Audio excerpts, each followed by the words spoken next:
Larry. What it came down to, you had two very good football teams going at it. And it was a battle. It was a very entertaining game for the fans.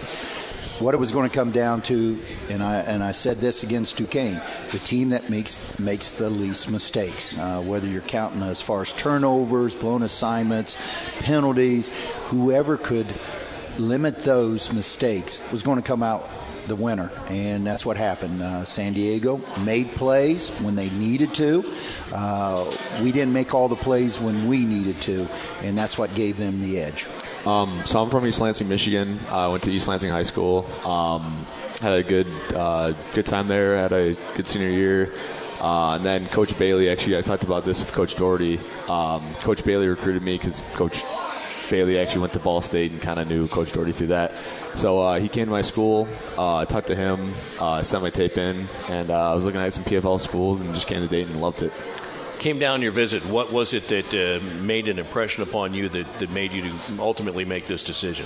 If Luke Johnson was here, he would probably definitely say it was him because I stayed with him for my recruiting trip. But no, I mean, it's just a great school academically and football-wise. When I came down here, obviously the coaches and all the players stressed that obviously it's academics first, and then obviously your football players second. And obviously looking at the football tradition too, we've had 39 winning seasons out of the last 40, so it's a consistently winning program as well. I think it was about the end of the second week of camp.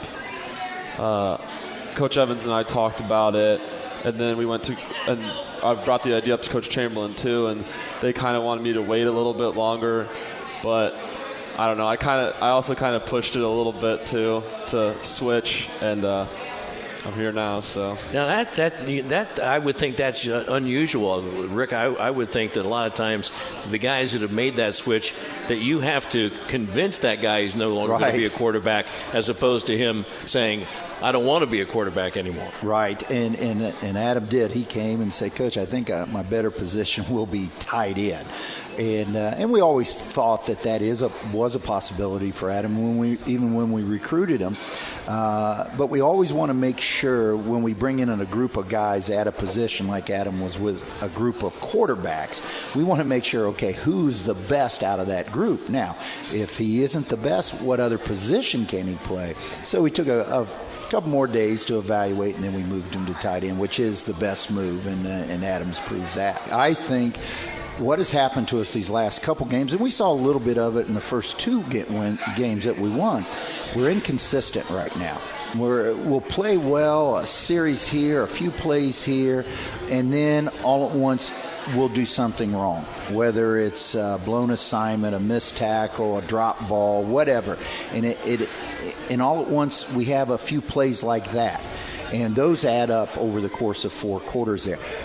We have to be more consistent on everything, special teams, defense, offense. That's how we win at Dayton, is the consistency of our play. We've got good talent, but sometimes the other team's going to have better talent, faster, bigger, whatever. We've got to be consistent in our execution, and right now we're not. So we're making sure we're looking at each detail. What kind of game plans are we putting together? What kind of drills are we doing? Practice structure, that we can cover all those little things so that we can get into a rhythm, a routine in all those phases.